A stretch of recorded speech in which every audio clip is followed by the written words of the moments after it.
నారా చంద్రబాబు నాయుడు గారు ఎప్పుడు అధికారంలోకి వచ్చినా కార్మికులకు, మహిళలకు, రైతులకు, యువకులకు అన్ని రకాలుగా ప్రాధాన్యత లభిస్తున్నది మనకు తెలిసినటువంటి వాస్తవం. ఈరోజు గతంలో ఆటో డ్రైవర్లంటే చాలా చులకనగా చూసేవాళ్ళు.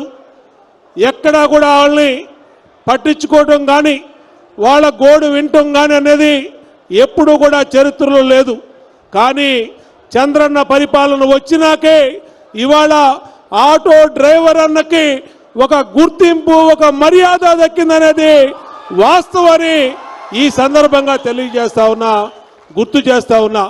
ఈ రోజున ఆటో నేస్తం, ఆటో డ్రైవర్ నేస్తమని ఒక పథకాన్ని ప్రకటించి గౌరవ ముఖ్యమంత్రి నారా చంద్రబాబు నాయుడు గారు, గౌరవ ఉప ముఖ్యమంత్రి పవన్ కళ్యాణ్ గారు, అలాగే లోకేష్ గారు, మిగిలినటువంటి మంత్రివర్యులు, నా తోటి శాసనసభ్యులు, పార్లమెంట్ సభ్యులు అందరూ కూడా ఇవాళ సెంట్రల్ నియోజకవర్గంలో మాకనేని బసవపున్నయ్య స్టేడియంకి వచ్చేసినందుకు వారికి హృదయపూర్వక నమస్కారాలు, హృదయపూర్వక కృతజ్ఞతలు ఈ నియోజకవర్గ శాసనసభ్యుడిగా తెలియజేస్తా ఉన్నా.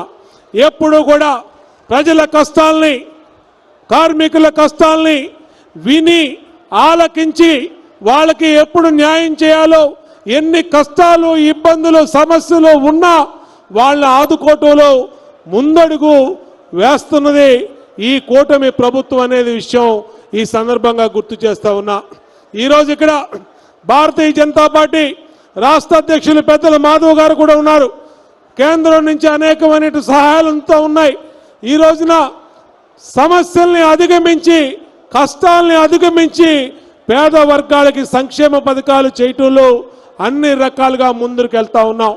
ఎన్నికల ముందు చెప్పాం, అధికారంలోకి వచ్చినాక సూపర్ 6 హామీలు అమలు చేస్తామని చెప్తే ఎగతాళి చేశారు ప్రతిపక్ష పార్టీలు. ఆ రోజు పాలకపక్షం ఎగతాళి చేసింది. వీళ్ళు అధికారం కోసం చెప్తా ఉన్నారు, అధికారంలోకి వచ్చినాక పేదల్ని పలకరించరు, పేదల్ని పట్టించుకోరు, అనేకమైనటువంటి అవాస్తవాలు చెప్పారు. నేను అడుగుతా ఉన్నా ఈ వేదిక ద్వారా ఆ పార్టీల్ని, ఏమైంది ఇవాళ?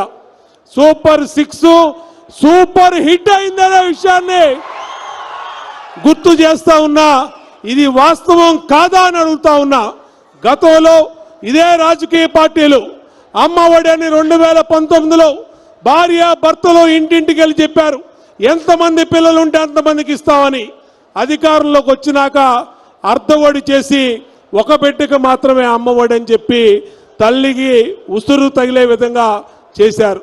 కానీ మేము 2024 ఎన్నికల ప్రచారంలో చెప్పాం, తల్లికి వందనం ఇస్తాం, ఎంతమంది పిల్లలు ఉంటే అంతమందికి ప్రతి తల్లిని ఆదుకుంటాం అని చెప్పాం, మాట ఇచ్చాం, మాట నిలబెట్టుకున్నాం అనే విషయాన్ని ఈ వేదిక ద్వారా గుర్తు చేస్తా ఉన్నా. నిజమో కాదో ఆలోచన చేసి చెప్పని చెప్తా ఉన్నా. 200 రూపాయలు ఉండేది 2014లో నేను శాసనసభ్యుడు, మొట్టమొదటి శాసనసభ్యుడు అయినప్పుడు పింఛను. ఆ రోజున ఇదే నియోజకవర్గంలో 10,000 మందికి నా సొంత డబ్బులతో ఆ 200 కూడా రాకపోతే పింఛన్లు ఇచ్చినటువంటి పరిస్థితి ఆ రోజున. ఆ రోజు చెప్పాం పింఛన్లు పెంచుతామని. 200 పింఛన్ని తల్లుల్లాంటి, తండ్రుల్లాంటి అక్కలకి, చెల్లెలకి, వికలాంగులకి ఆ రోజు ముఖ్యమంత్రిగా చంద్రబాబు నాయుడు గారు ఎన్ని సమస్యలున్నా ఆదుకుంటానికి ముందుకొచ్చి 2,000 రూపాయలు చేశారు. ఆ రోజున 2019 ఎన్నికల్లో ఇదే జగన్మోహన్ రెడ్డి చెప్పాడు, నేను అధికారంలోకి వచ్చి 3,000 చేస్తామని చెప్పాడు. ఆ 3,000 చేయడానికి ముప్పు తిప్పలే పెట్టి ప్రజల్ని 3 చెరువులు నీళ్లు తాగిచ్చి 5 సంవత్సరాల్లో 250 రూపాయల చొప్పున పెంచి నరకం చూపించాడు ప్రజలకి, వృద్ధులకి, వితంతులకి, వికలాంగులకి. కానీ ఎన్నికల్లో 2024 ఎన్నికల్లో ప్రచారంలో కూటమి ప్రభుత్వం చెప్పాం ప్రజలకి, రేపు అధికారంలోకి రాగానే 3,000 రూపాయలు ఇచ్చే పింఛన్ని 4,000 చేస్తామని చెప్పాం. అధికారంలోకి రాగానే చేస్తామని సందర్భంగా తెలియజేస్తా ఉన్నా. పేదవాడికి కడుపు నిండా అన్నం పెట్టే అన్న క్యాంటీన్లు ఆ రోజున చంద్రబాబు నాయుడు గారు పెద్ద మనసుతో 2014, 2019 5 సంవత్సరాలు రన్ చేస్తే ఈ మహానుభావుడు వచ్చి అన్నా క్యాంటీన్లు రద్దు చేశాడు. ఆటో డ్రైవర్లు, అనేక అసంఘటిత కార్మికులు, భవన నిర్మాణ కార్మికులు అందరూ ఉపయోగించి అన్నా క్యాంటీన్లు తీసేస్తే మళ్ళా 2024లో అధికారంలో రాగానే అన్నా క్యాంటీన్లు ఓపెన్ చేశాం. మహిళలకు ఉచితంగా గ్యాస్ బండ్లు ఇస్తామని చెప్పాం. ఇచ్చిన మాట ప్రకారం మా అక్క చెల్లెమ్మలకి 3 గ్యాస్ బండ్లు ఇచ్చిన ప్రభుత్వం ఇదని ఈ సందర్భంగా గుర్తు చేస్తా ఉన్నా. అంతేకాదు స్త్రీ శక్తి పథకం అని పేరు పెట్టి మహిళలందరికీ ఉచితంగా బస్సులో ప్రయాణం అని చెప్పాం. ఇక్కడ మా ఆటో అన్నలు తమ్ముళ్ళు ఉన్నారు. మీ భార్యలు, మీ భార్య, మీ అక్క చెల్లెళ్ళు, మీ తల్లిదండ్రులు, మీ అందరూ కూడా, మీ ఇంట్లో ఆడపడుచులు కూడా ఏ ఊరు వెళ్ళాలన్నా ఇవాళ ఉచితంగానే ఇవాళ ఆర్టీసీ బస్సులో వెళ్తున్నారంటే అది స్త్రీ శక్తి పథకం యొక్క మహిమ అనే విషయాన్ని ఈ సందర్భంగా తెలియజేస్తా ఉన్నా. దానివల్ల ఆటో డ్రైవర్లకి సంపాదన తగ్గింది. మేము గౌరవ ముఖ్యమంత్రి గారి దృష్టికి తీసుకెళ్ళాం, సభలో మాట్లాడా, ఇలాగ జరుగుతుంది, విషయం ఇలా ఉంది సార్ అని అంటే వెంటనే స్పందించి ఎంతమంది ఆటో డ్రైవర్లు ఉన్నారు వాళ్ళ లెక్కలు తీయండి అని చెప్పి అధికారులకు ఆదేశాలు ఇచ్చి ఎంత ఖర్చైనా పర్లా, చిన్న చిన్న కుటుంబాలు, ఆ కుటుంబాలకు అండగా నిలబడాలి, ఎన్ని కోట్లు ఖర్చైనా పర్లేదని చెప్పి ఇవాళ ప్రతి ఆటో డ్రైవర్ కుటుంబానికి 15,000 రూపాయల చొప్పున ఇవాళ ఇచ్చినటువంటి ఆటో డ్రైవర్ నేస్తం అని పథకం పెట్టి ఇచ్చినటువంటి ముఖ్యమంత్రి, గౌరవ ముఖ్యమంత్రి చంద్రబాబు నాయుడు గారికి ఒక్కసారి అందరూ చప్పట్లు కొట్టి కృతజ్ఞతలు తెలియజేయమని కోరుతా ఉన్నా. మేము ఎన్నికల ముందు ఈ కూటమి ప్రభుత్వం ఇచ్చిన ప్రతి హామీ గుర్తుంది, ప్రతి హామీని నెరవేరుస్తాం. ఇవాళ ఆర్థిక పరిస్థితులు, రాష్ట్ర పరిస్థితులు సానుకూలంగా లేకపోయినా ఇచ్చిన హామీలు నెరవేరుస్తున్నాం, ఇవ్వని హామీలు నెరవేరుస్తా ఉన్నాం.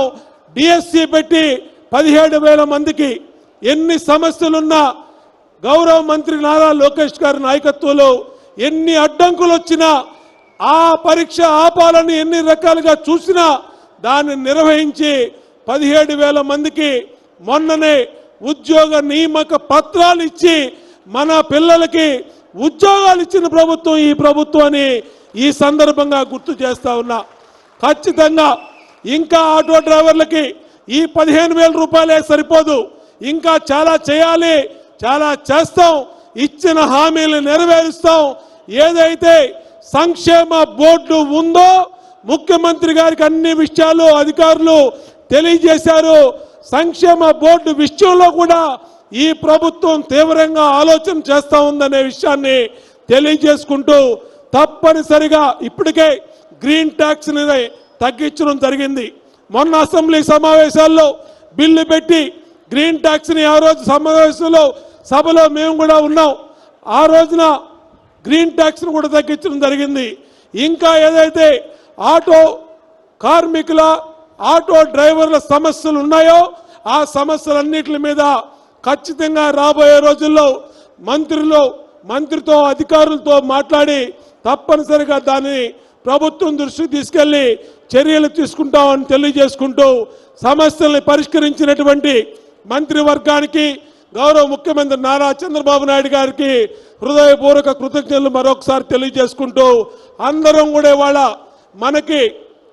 మన కష్టాల్లో అండగా ఉన్నటువంటి నారా చంద్రబాబు నాయుడు గారికి, కూటమి నాయకులకి, మంత్రివర్గ సహచరులకి, మంత్రులందరికీ కూడా హృదయపూర్వక ధన్యవాదాలు తెలియజేస్తూ వర్ధిల్లాలి చంద్రబాబు నాయుడు గారి నాయకత్వం, వర్ధిల్లాలి చంద్రబాబు నాయుడు గారి నాయకత్వం, వర్ధిల్లాలి చంద్రబాబు నాయుడు గారి నాయకత్వం, వర్ధిల్లాలి పవన్ కళ్యాణ్ గారి నాయకత్వం, వర్ధిల్లాలి పవన్ కళ్యాణ్ గారి నాయకత్వం, వర్ధిల్లాలి పవన్ కళ్యాణ్ గారి నాయకత్వం, వర్ధిల్లాలి నారా లోకేష్ గారి నాయకత్వం, వర్ధిల్లాలి నారా లోకేష్ గారి నాయకత్వం, వర్ధిల్లాలి నారా లోకేష్ గారి నాయకత్వం.